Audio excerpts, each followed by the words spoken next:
கலைமகள் matric மேல்நிலைப் பள்ளி. இப்போ பாலிட்டி வந்து அன்டச்சுடு அப்படின்னு சொன்னோன்னா எக்கனாமி வந்து அன்எக்ஸ்போஸ்டுன்னு தான் சொல்லணும். கவர்மெண்ட்டு மணி பிரிண்ட் பண்ணுது, கவர்மெண்ட்டு ஏன் அப்புறம் ஏழையாக இருக்குது, ஏன் கடனில் இருக்குது, அவங்களே பிரிண்ட் பண்ணிக்கலாம் அப்படின்னு. இந்தியா ஆல்ரெடி கடனில் இருக்குது, அப்புறம் எப்படி இந்த ஸ்ரீலங்கா இந்த மாதிரி கண்ட்ரீஸ்லாம் எப்படி கடன் உதவி பண்ணுறாங்க, நிதி உதவி பண்ணுறாங்க. ஸ்ரீலங்கா, ஆப்கானிஸ்தான், நான் ரொம்ப நாளாக இதே கன்ஃபியூஸ் பண்ணியிருந்தேன். ஹிஸ்ட்ரியில் வர லிபரலைசேஷனும் எக்கனாமியில் வர லிபரலைசேஷனும் வேறு வேறுன்றதே எனக்கு தெரியாது. அந்தளவுக்கு கன்ஃபியூஷனில் இருந்தேன். ஏன் நார்த் இந்தியன்ஸ் இங்கே அதிகமாக வேலைக்கு வராங்க, ஏன் இங்கே இல்லையா, இந்த மாதிரி கேள்வியெல்லாம். இந்தியாவோட ஜிடிபி எவ்வளோ, பிபிபி இவ்வளோ இருக்குது, கிராஸ் இன்கம் எவ்வளோ இருக்குது, நெட் இன்கம் எவ்வளோ இருக்குன்ற, இன்ஃப்ளேஷன் எவ்வளோ இருக்குன்னு.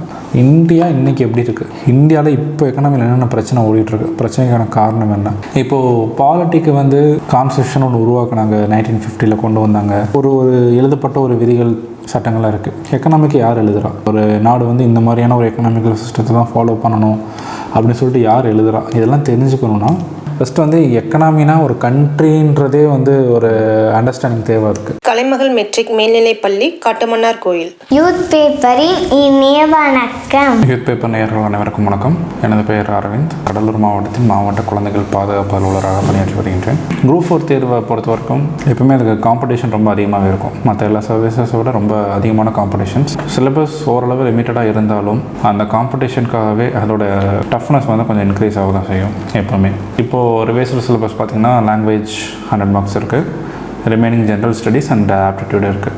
பாலிட்டிக் அடுத்து ரொம்ப இம்பார்ட்டன்ட் டாபிக் எக்கனாமி எனக்கு பொறுத்த வரைக்கும். ரெண்டும் வந்து ஓவர்லேப் ஆகக்கூடிய ஒரு விஷயம். பாலிட்டியும் சரி, எக்கனாமியும் சரி. நியூஸ் பேப்பரில் இது ரெண்டு சம்மந்தப்பட்ட நியூஸ் இல்லாமல் இருக்க வாய்ப்பே இல்லை. ஸோ எக்கனாமி வந்து ரொம்ப அடிப்படையிலேருந்து படிக்க வேண்டிய ஒரு சுச்சுவேஷன். ஏன்னா அது தெரிஞ்சது தான் என்ன நியூஸ் பேப்பரில். இப்போ யாருமே வந்து இங்கிலீஷ் பேப்பர் படிக்கிறவங்களுமே சரி, ப்ரிப்பரேஷன் உள்ளவங்க அந்த எக்கனாமின்ற ஒரு சைடு உள்ள பேப்பர்ஸ் வந்து அவ்வளோ கவர் பண்ணுறதே இல்லை. அது இப்போ ரொம்ப டீப்பாக வந்த பிறகு கவர் பண்ணியிருப்பாங்க. பட் ஜென்ரல் நியூஸ் பேப்பர் படிக்கிறவங்க அந்த வணிக செய்தியில் வந்து பார்க்கவே மாட்டாங்க, கவர் பண்ணவே மாட்டாங்க. பாலிட்டி கூட பார்ப்பாங்க, நீதிமன்றம் சம்மந்தப்பட்ட வழக்கில் கூட பார்ப்பாங்க, இல்லை அரசியல் சம்மந்தப்பட்ட விஷயங்கள் கூட பார்ப்பாங்க. வணிக செய்திகள் வந்து யாருமே டச் பண்ணாத ஒரு டாப்பிக்காக தான் இன்று வரை வந்துட்டுருக்கு. அந்தளவுக்கு தான் இம்பார்ட்டன்ஸ் கொடுத்துட்ருக்கோம். பாலிட்டி வந்து காதில் கேட்டிருப்போம். இப்போ பாலிட்டி வந்து அன்டச்சுடு அப்படின்னு சொன்னோன்னா எக்கனாமி வந்து அன்எக்ஸ்போஸ்டுன்னு தான் சொல்லணும். அதுக்கான ஒரு எக்ஸ்போஷரே கிடையாது. 12ஆம் வகுப்பு வரைக்கும் எக்கனாமின்னு ஒன்று இருக்குது. இது வந்து இப்படி ஒரு விஷயம் அப்படின்றதே யாருக்கும் தெரியாது. ஆனால் எல்லாருக்கும் ஒரு டவுட்டு, ஒரு குவெஸ்ட் இருக்கும். கவர்மெண்ட்டுக்கு எப்படி காசு வருது, கவர்மெண்ட் எப்படி பேசிக்காக எல்லாருக்கும் வர டவுட் வந்து கவர்மெண்ட்டு தான் காசு பிரிண்ட் அடிக்குதுன்னா எல்லோரும் பிரிண்ட் அடித்து பணக்காரங்களா எல்லாமே, இந்த மாதிரிலாம் ஒரு டவுட்ஸ் வரும். ஸோ அதுக்கான ஆன்சரை கண்டுபிடிக்க போங்கன்றது சொல்லுவேன். ஃப்ரெஷ்ஷாக வர ஆஸ்பிரண்ட்ஸ் வந்து உங்களுக்கு பல டவுட்ஸ் வந்திருக்கும், எக்கனாமியில் பல டவுட்ஸ் வந்திருக்கும். கவர்மெண்ட்டு மணி பிரிண்ட் பண்ணுது, கவர்மெண்ட்டு ஏன் அப்புறம் ஏழையாக இருக்குது, ஏன் கடனில் இருக்குது, அவங்களே பிரிண்ட் பண்ணிக்கலாம் அப்படின்னு. ஸோ அதில் என்ன பிரச்சனைகள் இருக்குன்னு தேடி போகணும். ஸோ எக்கனாமி வந்து ஒரு தேடலோட விளைவாக இருக்கும்பொழுது மட்டும்தான் அதை லேர்ன் பண்ணுறது ரொம்ப ஈஸியாக இருக்கும். எக்கனாமியும் ஒரு வேஸ்ட் சப்ஜெக்ட் தான், பாலிட்டி மாதிரி. பட் அதை லேர்ன் பண்ணிக்கிறதுக்கு சேம் தான். உங்களுக்கு சில தேடல்கள் இருக்கும், எக்கனாமியில் சில தேடல்கள் இருக்கும், மைண்டில் சில கொஸ்டின்ஸ் இருக்கும். அதை தேடி போங்க. அதை தேடி போனால் மட்டும்தான் உங்களுக்கு வந்து அதில் வந்து ஒரு கிராஸ்பிங், அதுக்கான ஒரு சொல்யூஷன் இதில் கிடைக்குதுன்னு தெரிஞ்ச பின்னாடி தான் இது எந்த அளவுக்கு முக்கியத்துவமான ஒரு பாடன்றது உங்களுக்கு புரியும். ஸோ நீங்கள் எடுத்தோன்னே போய் ஜிடிபினா என்ன, என்என்பினா என்ன, ஜிஎன்பினா என்னன்னு சொல்லிட்டு தேடி போனீங்கன்னா அது வந்து நீங்கள் ஃபார்முலாலாம் படிப்பீங்க, இந்தியாவில் இவ்வளோ இருக்குது அவ்வளோ இருக்குன்னு தெரிஞ்சுப்பீங்க. பட் வந்து அது எதெல்லாம் ஜிடிபி அஃபெக்ட் பண்ணுது, ஜிடிபி வந்து எப்படி நாட்டை அஃபெக்ட் பண்ணுது, இன்டர்நேஷ்னல் எக்கனாமி எப்படி ஒரு நாட்டை அஃபெக்ட் பண்ணுது, கடன் வாங்குறான்னு என்ன, இப்போ ஒரு 2 கண்ட்ரி எப்படி கடன் வாங்கிக்கிறாங்க, டெப்ட் எப்படி கிரெடிட் பண்ணிக்கிறாங்க. இப்போ வந்து சில பேருக்குலாம் அந்த யோசனைலாம் இருக்கும், இந்தியா ஆல்ரெடி கடனில் இருக்குது, அப்புறம் எப்படி இந்த ஸ்ரீலங்கா இந்த மாதிரி கண்ட்ரீஸ்லாம் எப்படி கடன் உதவி பண்ணுறாங்க, நிதி உதவி பண்ணுறாங்க. ஸ்ரீலங்கா, ஆப்கானிஸ்தான், ஆஃப்ரிக்கன் கண்ட்ரீஸ்லாம் எப்படி ஆல்ரெடி நம்ம கடனில் இருக்கும், நம்ம எதுக்கு அவங்களுக்கு போகணும், இந்த மாதிரி ஒரு கேள்விகள்லாம் சில பேருக்கு மைண்டில் வரும். அதுக்கான தேடல்களை நோக்கி நீங்கள் போகணும். ஸோ அதுக்கான தேடலை நீங்கள் நோக்கி போனீங்கன்னா அது எப்படி கொடுக்குறாங்க, அந்த ப்ராசஸ் என்ன, அவங்களோட எக்கனாமி எப்படி இருக்குது, நம்மளோட எக்கனாமி எப்படி இருக்குது, இது எல்லாத்தையுமே தெரிஞ்சுக்கணும். ஸோ எக்கனாமியை பொறுத்த வரைக்கும் இந்தியாவை பற்றி ஃபுல்லாக தெரிஞ்சுக்கணும், பேசிக் கான்செப்ட்ஸை தெரிஞ்சுக்கணும். இந்தியா என்னென்ன நிலைமையில் இருக்குது, இப்போ இந்தியாவோட எக்கனாமிக்கல் ஸ்டேட்டஸ் சொல்லிட்டு சில இண்டிகேட்டர்ஸ் இருக்கும். இந்தியாவோட ஜிடிபி எவ்வளோ, பிபிபி இவ்வளோ இருக்குது, கிராஸ் இன்கம் எவ்வளோ இருக்குது, நெட் இன்கம் எவ்வளோ இருக்குன்ற ஒரு நிறைய ஃபேக்டர்ஸ் இருக்கும். இன்ஃப்ளேஷன் எவ்வளோ இருக்குன்னு அந்த ஃபேக்டர்ஸ் எல்லாமே என்னென்ற ஒரு மீனிங்கை ஃபஸ்ட்டு தெரிஞ்சுக்கணும். ஜிடிபினா என்ன, இன்ஃப்ளேஷன்னா என்ன, ரெசஷன்னா என்ன. இப்போது சில நியூஸ்லாம் கேள்விப்பட்டிருப்போம், 2008 அண்ட் 2008 ரெசஷன் வந்தது. அந்த மாதிரி விஷயங்கள்லாம் வந்து நம்ம தெரிஞ்சுக்கணும். 91 open to private sector, liberalisation, அதுனா என்ன. நான் ரொம்ப நாளாக இதே கன்ஃபியூஸ் பண்ணியிருந்தேன். ஹிஸ்ட்ரியில் வர லிபரலைசேஷனும் எக்கனாமியில் வர லிபரலைசேஷனும் வேறு வேறுன்றதே எனக்கு தெரியாது. அந்தளவுக்கு கன்ஃபியூஷனில் இருந்தேன், அந்தளவுக்கு அவேர்னஸ் இல்லாமல் தான் இருந்தேன். அப்போ அந்த லிபரலைசேஷன் மாதிரி தான் இது லிபரலைசேஷன் அப்படின்னா இது லிபரலைசேஷன் ஃபார் ப்ரைவேட் என்டிட்டிஸ்.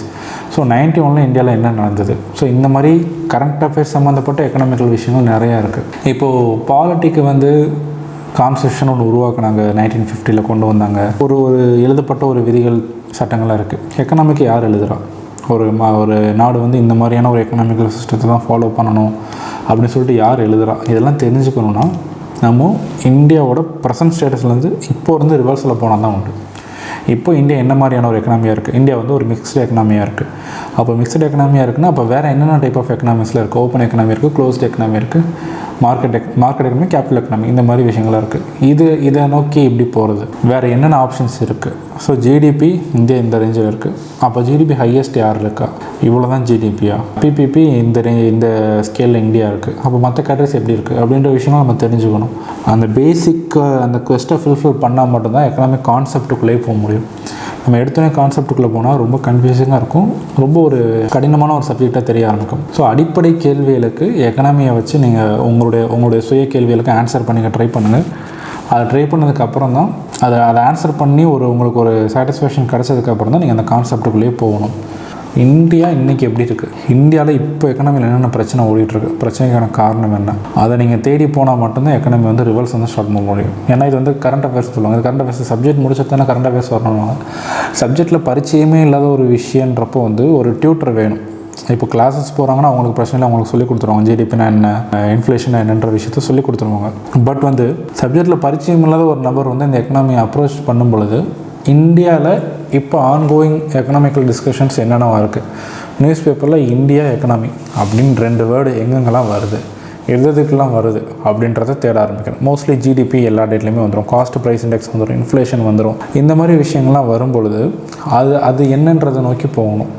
இது ஏன் நம்மளுடைய நாட்டை அஃபெக்ட் பண்ணுது அப்படின்னு.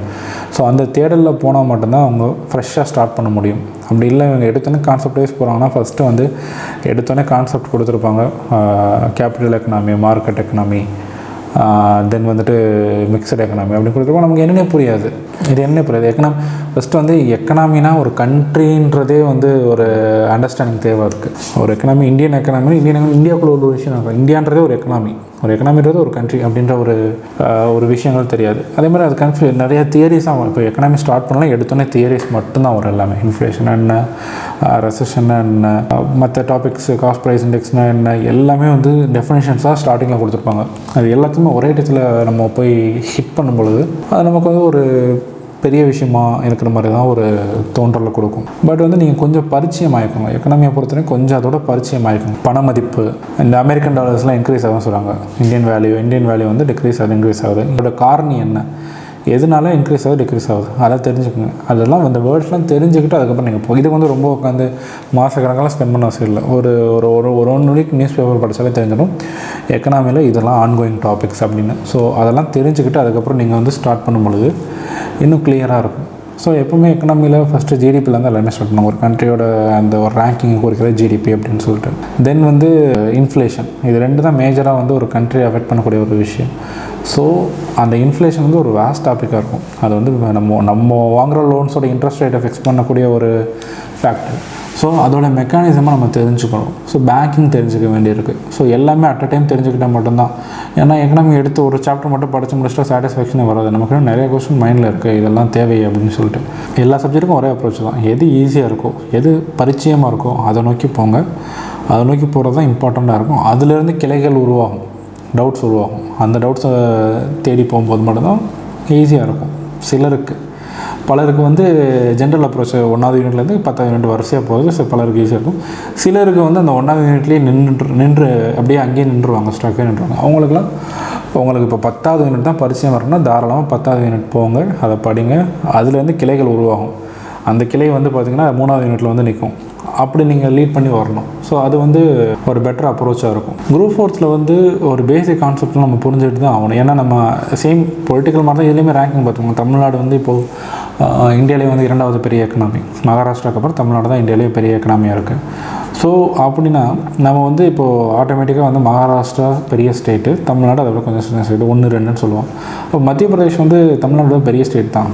அப்போ அதையே வந்து எக்கனாமியில் முன்னாடி வரமாட்டேங்குது அப்படின்ற ஒரு கேள்வி வரும். ஸோ நம்ம வந்து தமிழ்நாடு 2வது எக்கனாமி அதோடு நிப்பாட்டிடக்கூடாது. ஒரு கரண்ட் அஃபேரை மட்டும் நிப்பாட்டிடக்கூடாது. தமிழ்நாடு இந்தியாவிலேயே 2வது பெரிய எக்கனாமி அப்படின்னு சொல்லிட்டு நம்ம நிப்பாட்டு போயிடக்கூடாது. ஏன் ராஜஸ்தான் வரல, ஏன் மத்திய பிரதேஷ் வரல, ஏன் உத்தரப்பிரதேஷ் வரல, ஏன் குஜராத் வரல, ஏன் 2வது எக்கனாமியாக வரல? நம்ம சின்ன ஸ்டேட்டாக இருக்கும், பாப்புலேஷன் கம்மி. மத்திய உத்தரப்பிரதேஷ் வந்து நம்மளோட பாப்புலேஷன் அதிகம், ஏரியா அதிகம். அப்படி இருக்கும்போது ஏன் அவங்க வந்து நமக்கு பின்னாடி இருக்கிறாங்க? அப்போ நம்ம ஏன் முன்னாடி இருக்கோம்? நம்ம முன்னாடி இருக்கிறதுக்கான காரணம் என்ன? இண்டஸ்ட்ரியலைசேஷன். மோஸ்ட் இண்டஸ்ட்ரியலைஸ்டு ஸ்டேட் நம்ம தான், மோஸ்ட் அர்பனைஸ்டு ஸ்டேட் நம்ம தான். ஸோ இதுக்கான காரணங்கள் என்ன? ஏன் நம்ம முன்னேறணும்? இந்த மாதிரி விஷயங்கள்லாம் நம்ம கொஞ்சம் ஹிஸ்ட்ரியும் அதில் மிக்ஸ் ஆகி வரும். பட் இந்த மாதிரி விஷயம் இதுக்கான காரணங்கள் தெரிஞ்சுக்கணும். 2வது இடத்துல இருக்குன்னா அதுக்கான காரணங்கள் தெரிஞ்சுக்கணும். அதே மாதிரி லிட்ரஸி வந்து நம்ம ஒரு எபோவ் ஆவரேஜாக தான் இருக்கும். இந்தியா நேஷனல் ஆவரேஜ் விட அதிகமாக தான் இருக்கும்.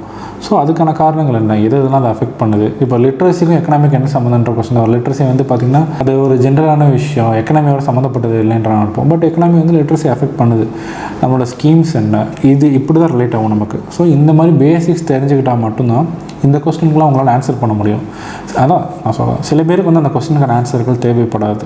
மைண்டில் எழுதுகிற கொஸ்டினுக்கு ஆன்சர், நம்ம என்ன இந்த எக்ஸாமுக்கு படிக்கிறோம், இந்த கொஸ்டினு இது ஆன்சரு, தமிழ்நாடு 2வது எக்கனாமி அவ்வளோதான், அதோடு நம்ம முடிச்சுக்கலாம் அப்படின்னு நினைப்பாங்க.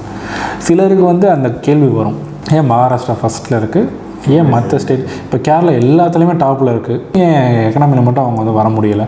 அப்போ அவங்க என்ன அப்ரோச் ஃபாலோ பண்ணுறாங்க? ஸோ அவங்க ஸ்டேட்டில் வந்து இண்டஸ்ட்ரியலைசேஷன் வந்து எவ்வளோ இருக்குது? இந்த மாதிரி கேள்விகள்லாம் வரும். இந்த கேள்விக்கெலாம் ஆன்சர் பண்ணும்பொழுது நீங்கள் இன்னொரு ரெஃபர் பேக் பண்ண தேவையில்லை.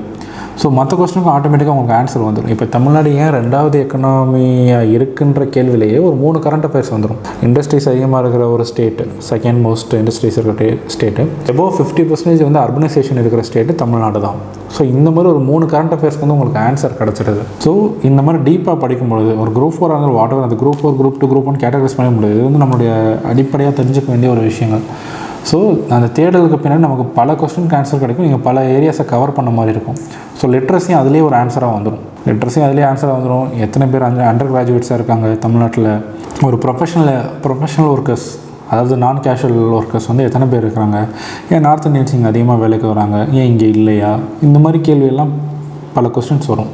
அதுக்கெலாம் ஆன்சர் பண்ணக்கூடிய ஒரு விஷயமா இருக்கும். அதே மாதிரி சேம் ஆட்டோமேட்டிக்கலி இந்த எக்கனாமின்ற டாபிக் வந்துட்டாலே தமிழ்நாட்டில் எது அதிகமாக ப்ரொடியூஸ் பண்ணுறாங்க, எதையும் இந்த ஸ்டேட்டில் ப்ரொடியூஸ் பண்ணலை, நம்மள்ட்ட அதிகமாக ப்ரொடியூஸ் பண்ணால் இது வேல்யூபிள் விஷயமா இருக்குது. ஸோ எதில் நம்ம ஃபஸ்ட்டாக இருக்கணும், இந்த மாதிரி விஷயங்கள்லாம் நமக்கு வந்து ஆன்சர் பண்ணுறதுக்கு ஒரு லீடு கிடச்சிடும். ஸோ ஒரு டீப் அண்டர்ஸ்டாண்டிங் தேவை. ஸோ ஒரு எக்கனாமி ஃபஸ்ட்டாக வருதுன்னா எது மூலமானா அது ஃபஸ்ட்டாக வர முடியும், அதை ஃபஸ்ட்டு தெரிஞ்சுக்கணும்.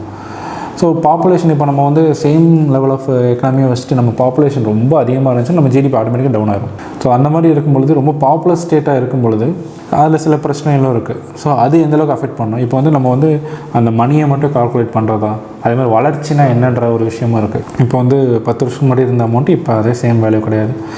ஆனால் அப்போ அவ்வளோ அமௌண்ட்டு, அப்போ வந்து தமிழோட வருமானம் இவ்வளோ இருந்தது, இப்போ எவ்வளோ இருக்குது, அப்போ வந்து இத்தனை கோடி அதிகமாக இருக்குது, அப்போ வளர்ந்துட்டோம் அப்படின்னு நினைக்கிறோம். அது ஒரு பொது மனிதனோட பார்வையில் வளர்ந்துட்டோம். ஆனால் நம்ம ஒரு ஆஸ்பிரண்ட்டாக இருக்கிறோன்றப்போ ஆக்சுவலான வளர்ச்சினா என்ன? வளர்ச்சினா இன்ஃப்ளேஷனையும் சேர்த்து கால்குலேட் பண்ணணும். ஜஸ்ட்டு வந்து 5000 கோடி இன்க்ரீஸ் ஆகிடுச்சுன்றதுக்காக அது வளர்ச்சி கிடையாது. ஒரு இன்ஃப்ளேஷனையும் சேர்த்து கன்சிடர் பண்ணி பார்க்கும்போது அது வளர்ச்சின்னா தெரிஞ்சுக்கணும். இது ஒரு ஆஸ்பிரண்ட்டாக இல்லாட்டாலும் ஒரு அடிப்படை குடிமகனாக வந்து நம்ம எல்லாம் தெரிஞ்சுக்கிட்டு தான் ஆகணும்.